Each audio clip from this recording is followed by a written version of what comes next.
এবং রাষ্ট্র কর্তৃক তার দায়িত্ব গ্রহণের অঙ্গীকার। ওইখান থেকেই যাবতীয় সকল সনদ সে তার নাগরিক অধিকার হিসেবে ক্রমাগতভাবে সম্মানের সঙ্গে পেতে থাকবে। এক অফিস থেকে আরেক অফিসে তার দৌড়াতে হবে না, দালালের পেছনে মাসের পর মাস ঘুরতে হবে না। বিদেশ সফরে গেলে সেখানকার প্রবাসী বাংলাদেশিরা প্রায় আমাদেরকে সরকারি সেবা পেতে নানা রকম দুর্ভোগের কথা জানান।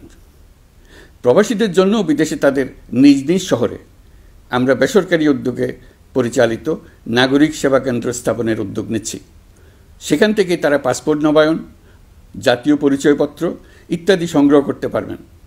এগুলো কঠিন কাজ, এগুলোকে কঠিন করা হয়েছে, কিন্তু এখন সরকারের অভ্যন্তরে সাহসী ও উদ্যোগী সিনিয়র সচিব এবং ডিজিদের সহযোগিতায় অন্তর্বর্তী সরকারের মেয়াদকালে আমরা এটা সমাপ্ত করতে বদ্ধপরিকর।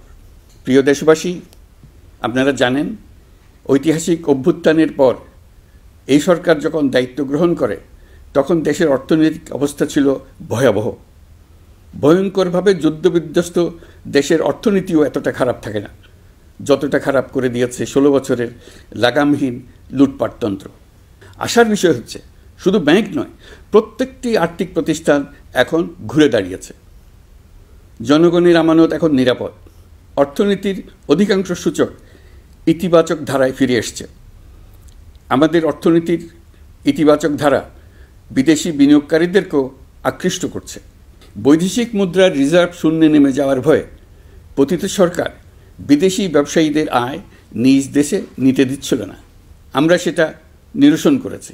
বৈদেশিক মুদ্রার রিজার্ভকে ইতিবাচক অবস্থায় নিয়ে আসতে পেরেছি। এই অর্থ বছরে আমরা চেষ্টা করেছি এমন একটি বাজেট দিতে যা সত্যিকার অর্থে জনকল্যাণমুখী হয়।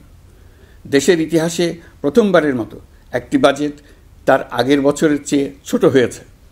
প্রবৃত্তিকেন্দ্রিক ধারণা থেকে সরে এসে আমরা চেষ্টা করেছি সামগ্রিক উন্নয়নের ধারণায় জোর দিতে। এই বাজেট প্রথাগত ভৌত অবকাঠামো তৈরির খতিয়ান নয়। এই বাজেটে প্রাধান্য দেওয়া হয়েছে মানুষকে। নজরদারি বৃদ্ধির ফলে রপ্তানি আয় বেড়েছে। অর্থনীতির দুঃসময়ে আমাদের প্রবাসী ভাই বোনেরা রেমিটেন্স যোদ্ধা হিসেবে এগিয়ে এসছেন, যার ফলে রেমিটেন্স প্রবাহ উল্লেখযোগ্যভাবে বৃদ্ধি পেয়েছে। আমি জাতির পক্ষ থেকে সকল রেমিটেন্স যোদ্ধাকে কৃতজ্ঞতা জানাচ্ছি। স্বৈরাচারী সরকারের পতনের পর অর্থ পাচার রোধে কঠিন পদক্ষেপ নিয়েছে অন্তর্বর্তী সরকার। এছাড়া পুরনো আমদানির দায় পরিশোধ হওয়ায় বৈদেশিক মুদ্রার রিজার্ভের উপরও চাপও কমেছে। রাজস্ব আদায় বাড়ানোর জন্যে পূর্ব ঘোষণা অনুযায়ী জাতীয় রাজস্ব বোর্ড NBR ভেঙে অর্থ মন্ত্রণালয়ের অধীনে রাজস্ব নীতি বিভাগ এবং রাজস্ব ব্যবস্থাপনা বিভাগ নামে দুটি স্বতন্ত্র বিভাগ প্রতিষ্ঠা করা হয়েছে। এটি একটি বড় কাঠামোগত সংস্কার। এই সিদ্ধান্তের ফলে বিশাল আকারের দুর্নীতি কমবে, রাজস্ব ব্যবস্থার দক্ষতা বাড়বে, স্বার্থের দ্বন্দ্ব কমবে এবং রাজস্ব আহরণের আওতা সম্প্রসারিত হবে। অর্থনীতি সহ বিগত মাসগুলোতে সরকারের প্রত্যেকটি মন্ত্রণালয় ছোট বড় বহু সংস্কারের উদ্যোগ নিয়েছে। মোট 54টি মন্ত্রণালয়ে 1000-এর উপরে সংস্কার ও উন্নয়ন সংক্রান্ত পদক্ষেপ নেওয়া হয়েছে। এর পাশাপাশি আমরা যে সংস্কার কমিশন করেছিলাম তাদের সুপারিশের মধ্য থেকে আশু করণীয় সুপারিশগুলো দ্রুত বাস্তবায়নের জন্য মন্ত্রণালয়গুলো কাজ করে যাচ্ছে। মে মাস পর্যন্ত বিভিন্ন সংস্কার কমিশন থেকে প্রাপ্ত সুপারিশের ভিত্তিতে 54টি মন্ত্রণালয়ে 129টি সুপারিশ বাস্তবায়ন করা হয়েছে। এই সকল সংস্কার কাজের মধ্যে কয়েকটি চুম্বক অংশ আজ আপনাদের সামনে তুলে ধরতে চাই। আইন ও বিচার বিভাগ মোট 33টি গুরুত্বপূর্ণ সুপারিশ ইতিমধ্যে বাস্তবায়ন করেছে। এর মধ্যে উল্লেখযোগ্য হল ইন্টারন্যাশনাল ক্রাইমস ট্রাইব্যুনাল অ্যাক্ট 1973 সংশোধন ও পুনর্গঠন করে আইনটি আন্তর্জাতিক মানের সাথে সামঞ্জস্যপূর্ণ করা। বিচার বিভাগীয় সংস্কার কমিশনের প্রস্তাব অনুযায়ী সুপ্রিম কোর্ট বিচারক নিয়োগ অধ্যাদেশ 2025 প্রণয়ন ও জারি করা হয়েছে। এর অধীনে প্রথমবারের মতো বাংলাদেশের ইতিহাসে গণবিজ্ঞপ্তির মাধ্যমে সুপ্রিম কোর্টে বিচারক নিয়োগের সুযোগ তৈরি হয়েছে। দেওয়ানি কার্যবিধির সংশোধন করা হয়েছে, যার ফলে এখন বাদীকে আর দিনের পর দিন সশরীরে আদালতে যেতে হবে না। এক একটি দেওয়ানি মামলা নিষ্পত্তি হতে আগে যত সময় লাগত, এই সংশোধনীর ফলে সময়সীমা অর্ধেকে কমিয়ে আনা সম্ভব হবে বলে আমরা মনে করছি। দেশের 1000-এর বেশি অবকাঠামো এবং প্রতিষ্ঠানের নাম পলাতক প্রধানমন্ত্রীর বাবা, মা, ভাই, বোন, আত্মীয় স্বজনের নামে প্রতিষ্ঠিত করা হয়েছিল। তার মধ্যে ছিল সেনানিবাস, বিমান ঘাঁটি, নৌবাহিনীর জাহাজ, মেগা সেতু, সড়ক, স্থাপনা, স্কুল, কলেজ, বিশ্ববিদ্যালয়, হাসপাতাল, গবেষণা কেন্দ্র, আরও বহু কিছু। এগুলোর সব নাম পরিবর্তন করা হয়েছে। নারী ও শিশু নির্যাতন দমন আইন সংশোধন করা হয়েছে। প্রবাসী ভাই বোনদের অনেক দিনের দাবির পরিপ্রেক্ষিতে পাওয়ার অফ অ্যাটর্নি বিধিমালা সংশোধন করা হয়েছে। এখন পুরনো পাসপোর্টে নো ভিসা রিকোয়ার্ড স্টিকার থাকলে কিংবা জন্মসনদ থাকলে বিদেশ থেকে পাওয়ার অফ অ্যাটর্নি সম্পাদন করতে পারবে। আগামী 2 মাসের মধ্যে আইনগত সহায়তা কার্যক্রম ব্যাপকভাবে বিস্তার করা হবে। বছরে এখন গড়ে 35,000 মামলা নিষ্পত্তি হয়। আমাদের লক্ষ্য এটিকে 2 লক্ষ মামলায় উন্নতি করা।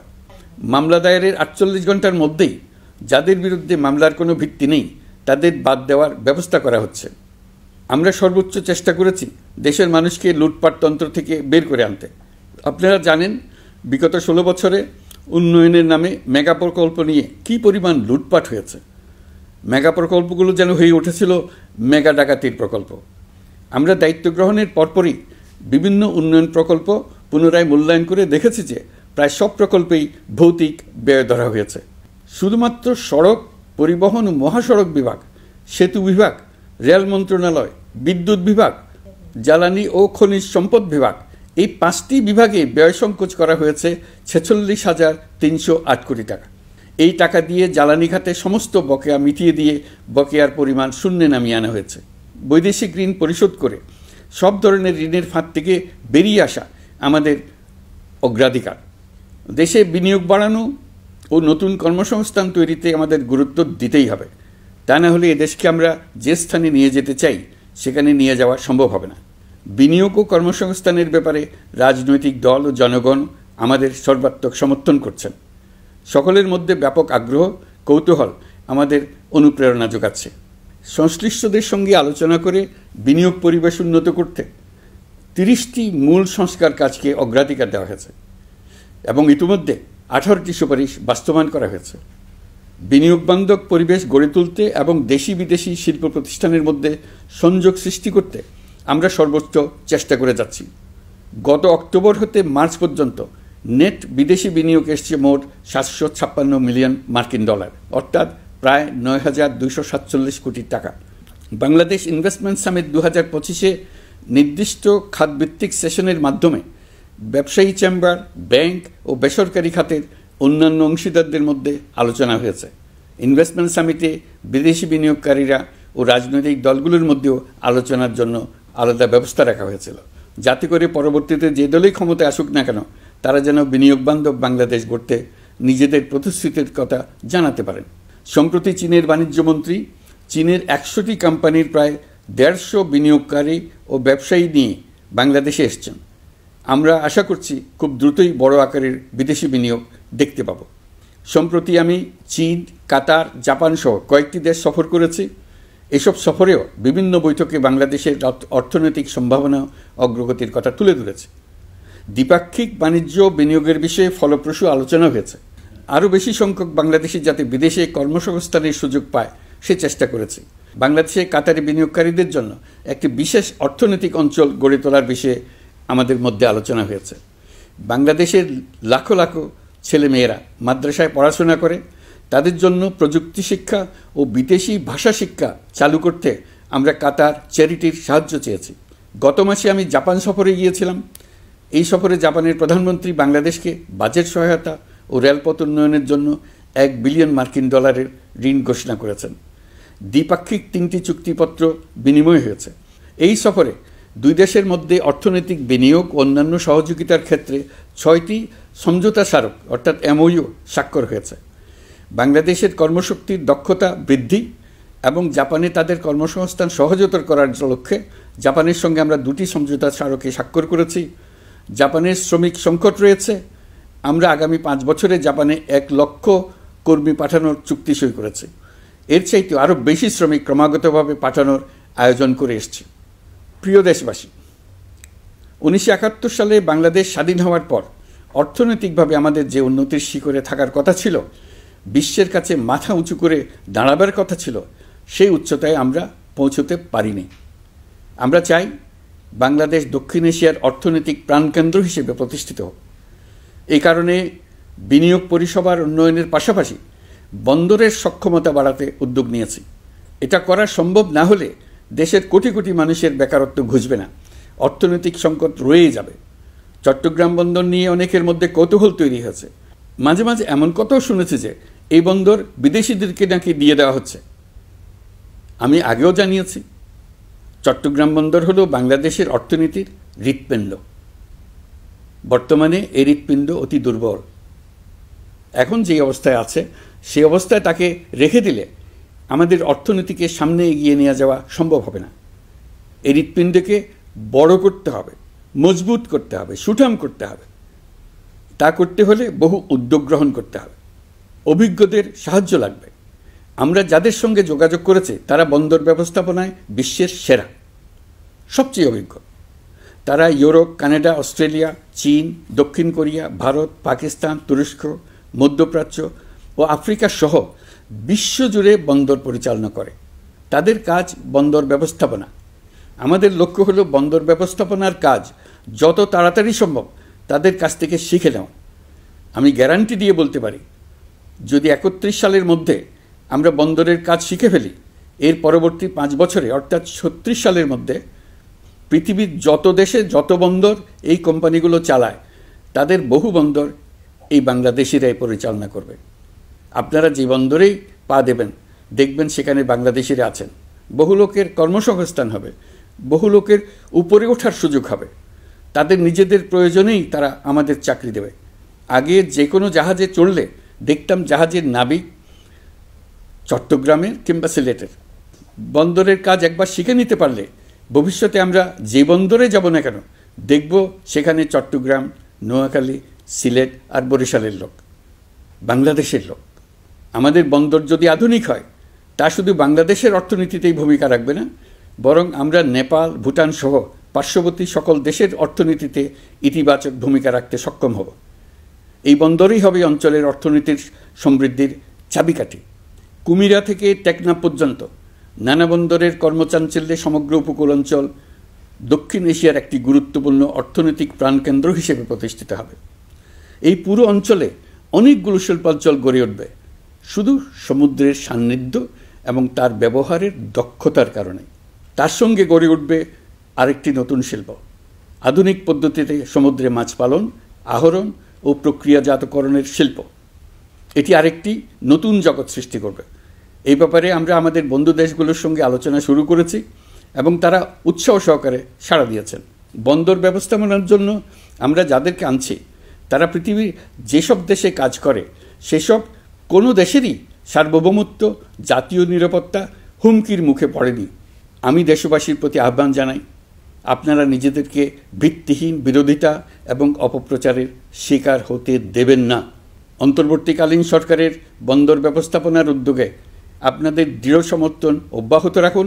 যারা বিরোধিতা করছে তাদের প্রতিহত করুন। আপনারা জানেন আমাদের দেশে এখন 12 লক্ষ রোহিঙ্গা বসবাস করছে। প্রায় 1 লাখ রোহিঙ্গা এসছে 2023 সাল থেকে 2024 সালের সেপ্টেম্বর সময়কালে, যখন রাখাইন রাজ্যে ব্যাপক যুদ্ধাবস্থা বিরাজ করছিল। সেখানে চলমান সংঘাত ও মানবিক পরিস্থিতির কারণে এখনও অনেকে আসতে চেষ্টা করছেন। রোহিঙ্গাদের বাংলাদেশে আসা বন্ধ করতে এবং যারা ইতিমধ্যে বাংলাদেশে অবস্থান করছেন তাদের প্রত্যাবাসনের জন্য আমরা উদ্যোগ নিয়েছি। আমরা যখন দায়িত্ব গ্রহণ করেছিলাম তখন রোহিঙ্গা ইস্যুটিকে প্রায় মৃত অবস্থায় পেয়েছিলাম। আন্তর্জাতিক এজেন্ডা থেকে ইস্যুটি ঝরে পড়েছিল। সেই অবস্থা থেকে আমরা ইস্যুটিকে বিশ্ববাসীর দৃষ্টির সম্মুখভাবে নিয়ে আসতে পেরেছি। আমি গত বছর সেপ্টেম্বর মাসে জাতিসংঘ সাধারণ পরিষদে রোহিঙ্গা বিষয়ক একটি আন্তর্জাতিক সম্মেলন অনুষ্ঠানের আহ্বান জানিয়েছিলাম। আপনারা জেনে খুশি হবেন, জাতিসংঘের সকল সদস্য রাষ্ট্র এই বিষয়ে একমত হয়েছেন এবং তারা একটি উচ্চ পর্যায়ের আন্তর্জাতিক সম্মেলন আয়োজনের সিদ্ধান্ত নিয়েছে। এই বছর সেপ্টেম্বর মাসে যুক্তরাষ্ট্রের নিউ ইয়র্কে এই সম্মেলনটি অনুষ্ঠিত হবে। একই সাথে রোহিঙ্গাদের প্রত্যাবাসনের জন্য আমরা আন্তর্জাতিক জনমত গঠন করতে পেরেছি। গত মার্চ মাসে বাংলাদেশ সফরে এসে জাতিসংঘের মহাসচিব অ্যান্টোনিও গুতেরেস পরিষ্কারভাবে ঘোষণা করেছেন যে মিয়ানমারের প্রত্যাবাসনই রোহিঙ্গা সমস্যার একমাত্র সমাধান। প্রত্যাবাসনের বিষয়ে আরেকটি বড় অগ্রগতি হচ্ছে মিয়ানমার সরকার কর্তৃক প্রত্যাবাসনযোগ্য রোহিঙ্গাদের সর্বপ্রথম তালিকা ঘোষণা। গত এপ্রিল মাসে ব্যাংককে বিমস্টেক সম্মেলনের সাইডলাইনে আলোচনার সময় মিয়ানমার সরকার প্রথমবারের মতো 1,80,000 রোহিঙ্গা প্রত্যাবাসনযোগ্য বলে ঘোষণা করেছে। রোহিঙ্গাদের প্রত্যাবাসনে ও আমাদের সীমান্তের নিরাপত্তা নিশ্চিত করতে মিয়ানমারের সরকার সহ সেখানকার বিদ্রোহী গোষ্ঠীর সাথে আনুষ্ঠানিক ও অনানুষ্ঠানিক যোগাযোগ রাখা হচ্ছে। আমরা যত দেশেই সফর করেছি সব দেশেই রোহিঙ্গা সংকট মোকাবেলায় রাষ্ট্রীয় নেতা ও সরকারের প্রতিনিধিদের সঙ্গে আলোচনা করেছি, তাদের সহযোগিতা চেয়েছে।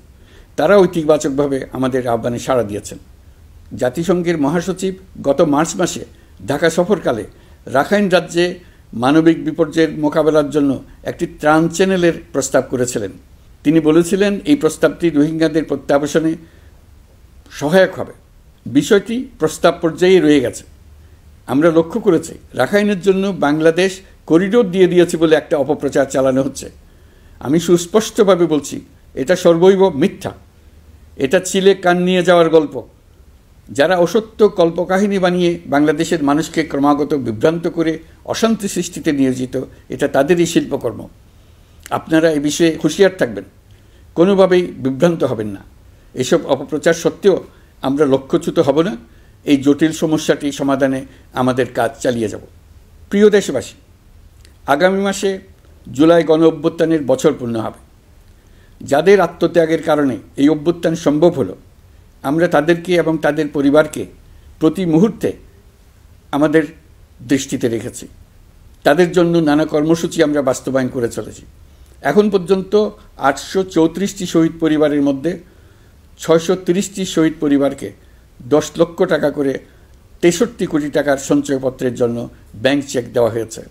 অবশিষ্ট যারা আছেন তাদের ওয়ারিশ নির্ধারণ সংক্রান্ত বিষয়গুলি নিষ্পত্তি সাপেক্ষে সঞ্চয়পত্র দেওয়া হবে। এর পাশাপাশি গণ অভ্যুত্থানে আহত প্রায় 12,500 জনকে 106 কোটি টাকা দেওয়া হয়েছে। গণ অভ্যুত্থানে আহতদের মধ্যে সরকারি বেসরকারি বিভিন্ন হাসপাতালে এই পর্যন্ত 15,393 জন চিকিৎসা গ্রহণ করেছেন। স্বাস্থ্যসেবা বিভাগের মাধ্যমে 40 জন আর মুক্তিযুদ্ধ বিষয়ক মন্ত্রণালয়ের মাধ্যমে 11 জনকে উন্নত চিকিৎসার জন্য সিঙ্গাপুর, থাইল্যান্ড ও রাশিয়া পাঠানো হয়েছে। তাদের চিকিৎসা বাবদ এই পর্যন্ত সরকার 61 কোটি টাকা ব্যয় করেছে এবং এই ব্যয় অব্যাহত আছে। আরও 28 জন জুলাই যোদ্ধাকে উন্নত চিকিৎসার জন্য সিঙ্গাপুর, থাইল্যান্ড ও তুরস্কে পাঠানোর প্রক্রিয়া চলছে। এখন পর্যন্ত বিভিন্ন হাসপাতালে চিকিৎসাধীনদের যুক্তরাজ্য, যুক্তরাষ্ট্র, ফ্রান্স, সিঙ্গাপুর, থাইল্যান্ড, চীন, মালয়েশিয়া ও নেপাল থেকে 26 জন বিশেষজ্ঞ চিকিৎসক এসে বিনামূল্যে চিকিৎসা দিয়েছেন। এই চিকিৎসকবৃন্দ শুধু যাতায়াত খরচ গ্রহণ করেছেন, এর বেশি কিছু তারা গ্রহণ করতে চান নাই। আমরা তাদের প্রতি কৃতজ্ঞ। এই পর্যন্ত শহীদ পরিবারগুলোকে সঞ্চয়পত্র প্রদান, আহত ব্যক্তিদের চিকিৎসা ও চেক প্রদান বাবদ সরকার মোট 285 কোটি টাকা ব্যয় করেছে। প্রিয় দেশবাসী, আমি শুরু থেকেই বলেছি, পতিত স্বৈরাচার বাংলাদেশকে যেভাবে ধ্বংসস্তূপ বানিয়েছে, সেখান থেকে নতুন করে যাত্রা শুরু করতে হলে ন্যূনতম 3টি আবশ্যিক কাজ সম্পন্ন করতে হবে। প্রথমত, বিচার ও জবাবদিহিতা প্রতিষ্ঠার উদ্যোগ দৃশ্যমান করে তোলা। দ্বিতীয়ত, রাষ্ট্রের গণতান্ত্রিক পুনর্গঠন ও প্রাতিষ্ঠানিক কাঠামোর সংস্কার সাধনে প্রয়োজনীয় ঐক্যমত ও পথনকশা তৈরি করা। তৃতীয়ত, একটি অবাধ, সুষ্ঠু ও শান্তিপূর্ণ নির্বাচন আয়োজন করে ক্ষমতা হস্তান্তরের গণতান্ত্রিক প্রক্রিয়া সম্পন্ন করা। এই লক্ষ্যে ধ্বংসপ্রাপ্ত নির্বাচন ব্যবস্থাকে স্থায়ীভাবে সংস্কার করা। এই 3টি ম্যান্ডেট হচ্ছে দেশবাসীর সাথে আমাদের চুক্তি। 24-এর শহীদের রক্তে ভেজা এই চুক্তি আপনাদের সার্বিক সমর্থন, আস্থা ও সহযোগিতা নিয়ে এবং পতিত শক্তি ও তার দোসরদের সৃষ্ট সকল বাধা বিপত্তিকে পরাভূত করে আমরা সম্মিলিতভাবে বাস্তবায়ন করতে সক্ষম হব বলে আমার দৃঢ় বিশ্বাস। গত বছর জুলাই-আগস্ট মাসে সংঘটিত হত্যাযজ্ঞ সহ বিগত 16 বছরের গুম খুন নির্যাতনের সত্য উদ্ঘাটন এবং আর্থিক খাতের সীমাহীন দুর্নীতি, অনিয়ম ও অপরাধের বিচার প্রক্রিয়া আমরা শুরু করেছি। মানবতা বিরোধী অপরাধের বিচারের জন্য আন্তর্জাতিক অপরাধ ট্রাইব্যুনাল গঠনের পর প্রসিকিউশন টিম গঠন ও তদন্ত কর্মকর্তা নিয়োগের পাশাপাশি বিচারিক কার্যক্রম পরিচালনা প্রক্রিয়াধীন ছিল। যত দ্রুত সম্ভব বিচার কাজ শুরুর ব্যাপারে আমরা আশাবাদী ছিলাম। আপনারা জানেন, জুলাইয়ে সংঘটিত হত্যাযজ্ঞের বিচার ইতিমধ্যে শুরু হয়ে গেছে। বিচার কাজ যেন দ্রুত গতিতে সম্পন্ন হয়, সেজন্য সরকারের পক্ষ থেকে যত রকম সহযোগিতা প্রয়োজন আমরা তা দিচ্ছি। বিচারের জন্য আন্তর্জাতিক অপরাধ ট্রাইব্যুনালের এজলাস কক্ষ ডিজিটাল প্রযুক্তিতে সমৃদ্ধ করা হয়েছে। ইতিহাসে প্রথমবারের মতো কোনো বিচার পর্ব আদালতের অনুমতিক্রমে সরাসরি কিংবা রেকর্ডকৃত পদ্ধতিতে গণমাধ্যমে প্রচারিত হচ্ছে। আমরা বিশ্বাস করি এতে করে বিচার বিভাগের প্রতি মানুষের আস্থা বাড়বে, বিচার নিয়ে অপপ্রচার বন্ধ হবে। প্রসিকিউশন বলছে, বিগত সরকার পতনের পর তাদের আজ্ঞাবহ ব্যক্তিরা বিভিন্ন গুরুত্বপূর্ণ সাক্ষ্য প্রমাণ বিনষ্ট করার চেষ্টা করেছে। থানা, হাসপাতাল সহ গুরুত্বপূর্ণ স্থানের দলিলপত্র পুড়িয়ে বা লুকিয়ে নষ্ট করার চেষ্টা করা হয়েছে। বিভিন্ন অপরাধমূলক স্থাপনার আকার, আকৃতি, দেয়াল ইত্যাদি ভেঙে এবং বিকৃত করে প্রমাণ লুকানোর চেষ্টা করা হয়েছে। বিভিন্ন ডিজিটাল এভিডেন্স যেমন ভিডিও, অডিও, ইন্টারনেট ডেটা, যেগুলো ডিলিট বা ধ্বংস করার চেষ্টা করা হয়েছে, তদন্ত কর্মকর্তারা সর্বাধুনিক প্রযুক্তি ব্যবহার করে সেগুলো রিকভার এবং রেস্টোর করার কাজ করছেন। এই কাজে আমরা দেশবাসীর কাছেও সহযোগিতা কামনা করছি। স্বৈরাচারী সরকারের আমলে গত 16 বছরে রাজনৈতিক ভিন্নমত দমনের জন্য বিপুল সংখ্যক মানুষকে গুম করা হয়েছিল।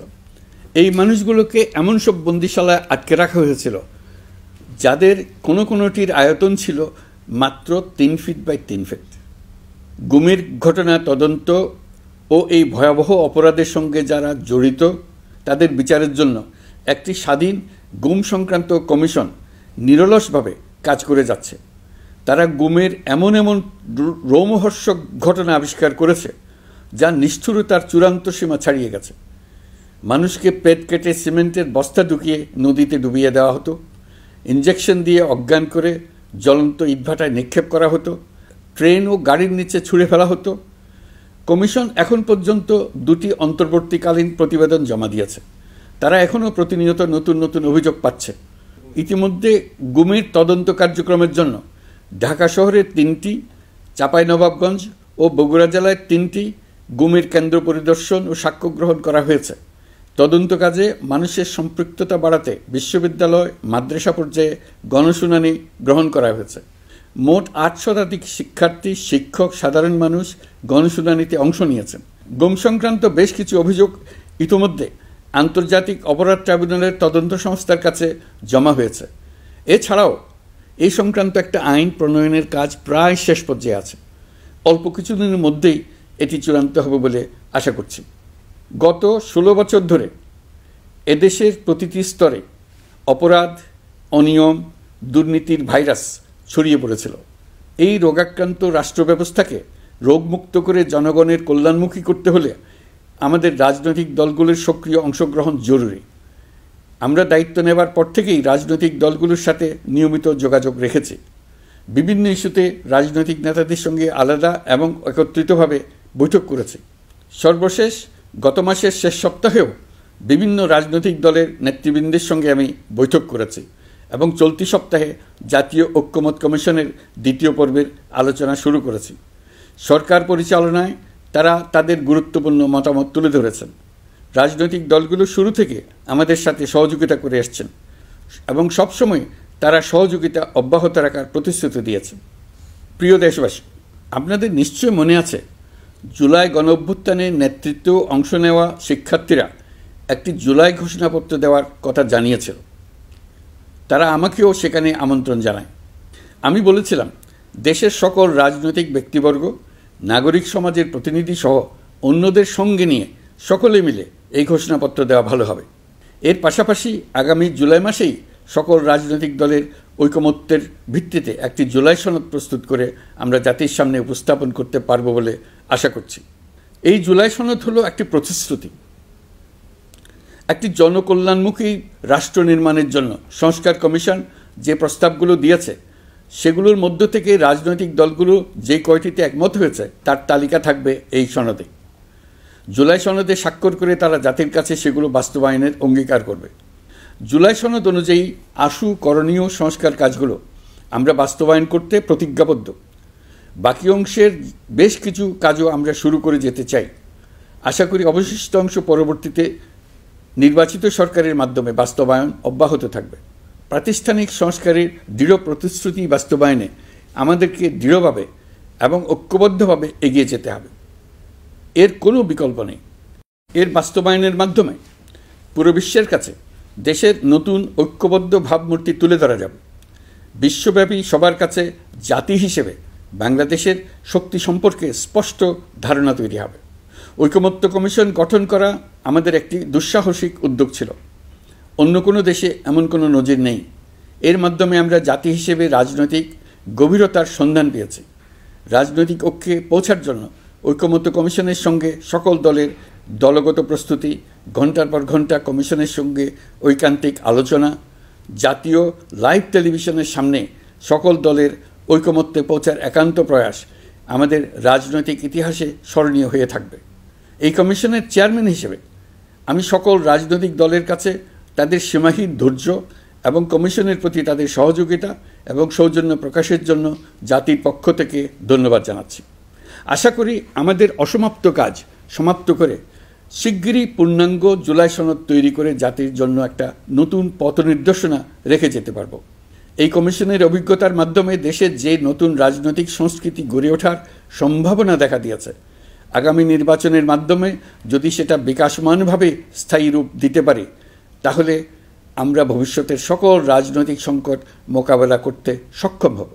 সকল প্রস্তুতি সমাপ্ত করে দেশের সকল মানুষের, কিশোর কিশোরী, তরুণ তরুণী, ছাত্রছাত্রী, কৃষক, জেলে, গৃহিণী, দিনমজুর, শ্রমিক, ব্যবসায়ী, পেশাজীবী, শিল্পী সবাই মিলে চেষ্টা করে একটা সুন্দর নিখুঁত নির্বাচন আয়োজন করে নতুন বাংলাদেশের দৃঢ় ভিত্তি রচনা করব। প্রিয় দেশবাসী, আমি জানি আগামী জাতীয় নির্বাচন কখন হবে সে বিষয়ে সিদ্ধান্ত জানার জন্য রাজনৈতিক দল ও জনগণের মধ্যে বিপুল আগ্রহ রয়েছে। আমি বারবার বলেছি এই নির্বাচন ডিসেম্বর থেকে আগামী বছরের জুনের মধ্যে অনুষ্ঠিত হবে। এই সময়ের মধ্যে দেশের নির্বাচন উপযোগী পরিবেশ সৃষ্টির জন্য যা যা করা দরকার সরকার তাই করছে। এখানে মনে রাখা জরুরি, বাংলাদেশ স্বাধীনতার পর থেকে যতবার গভীর সংকটে নিমজ্জিত হয়েছে তার সবগুলোরই প্রধান কারণ ছিল ত্রুটিপূর্ণ নির্বাচন। ত্রুটিপূর্ণ নির্বাচন প্রক্রিয়ায় বারবার ক্ষমতা কক্ষিগত করার মধ্য দিয়ে একটি রাজনৈতিক দল বর্বর ফ্যাসিস্টে পরিণত হয়েছিল। এই ধরনের নির্বাচন যারা আয়োজন করে তারা জাতির কাছে অপরাধী হিসেবে চিহ্নিত হয়ে যায়। এমন নির্বাচনের মধ্য দিয়ে যে দল ক্ষমতায় আসে তারাও জনগণের কাছে ঘৃণিত হয়ে থাকে। এই সরকারের একটি বড় দায়িত্ব হলো একটি পরিচ্ছন্ন, উৎসবমুখর, শান্তিপূর্ণ, বিপুলভাবে অংশগ্রহণের পরিবেশে একটি নির্বাচন অনুষ্ঠান করা, এমন একটি নির্বাচন আয়োজন করা যাতে করে দেশ ভবিষ্যতে নতুন সংকটে না পড়ে। এই জন্য সবচেয়ে বেশি গুরুত্বপূর্ণ হলো প্রাতিষ্ঠানিক সংস্কার। যেই প্রতিষ্ঠানগুলো নির্বাচনের সঙ্গে সরাসরি জড়িত সেগুলোতে যদি সুশাসন নিশ্চিত করা না যায় তাহলে ছাত্র জনতার সকল আত্মত্যাগ বিফলে যাবে। সংস্কার, বিচার, নির্বাচন এই তিনটি ম্যান্ডেটের ভিত্তিতে আমরা দায়িত্ব গ্রহণ করেছিলাম। সেই বিবেচনায় আগামী রোজার ঈদের মধ্যে সংস্কার ও বিচারের বিষয়ে আমরা একটি গ্রহণযোগ্য জায়গায় পৌঁছতে পারব বলে বিশ্বাস করি। বিশেষ করে মানবতা বিরোধী অপরাধের বিচার, যা কিনা জুলাই গণ অভ্যুত্থানের শহীদদের প্রতি আমাদের সম্মিলিত দায়, সেই বিষয়ে আমরা দৃশ্যমান অগ্রগতি দেখতে পারব। এতে আমাদের উপর আপনাদের অর্পিত ম্যান্ডেট ন্যূনতম হলেও বাস্তবায়ন করে যেতে পারব। সেই বিবেচনায় ও ইতিহাসে সবচেয়ে অবাধ, সুষ্ঠু, প্রতিদ্বন্দ্বিতামূলক ও গ্রহণযোগ্য নির্বাচন আয়োজনের জন্য সকল পক্ষের সঙ্গে আমরা আলোচনা করেছি। পাশাপাশি বিচার, সংস্কার ও নির্বাচন সংক্রান্ত চলমান সংস্কার কার্যক্রম পর্যালোচনা করে আমি আজ দেশবাসীর কাছে ঘোষণা করছি যে আগামী জাতীয় নির্বাচন 2026 সালের এপ্রিলের প্রথমার্ধের যে কোনো একটি দিনে অনুষ্ঠিত হবে। এই ঘোষণার ভিত্তিতে নির্বাচন কমিশন উপযুক্ত সময়ে আপনাদের কাছে নির্বাচনের বিস্তারিত রোডম্যাপ প্রদান করবে। আমরা এমন নির্বাচন চাই যা দেখে অভ্যুত্থানের শহীদদের আত্মা তৃপ্তি পাবে, তাদের আত্মা শান্তি পাবে। আমরা চাই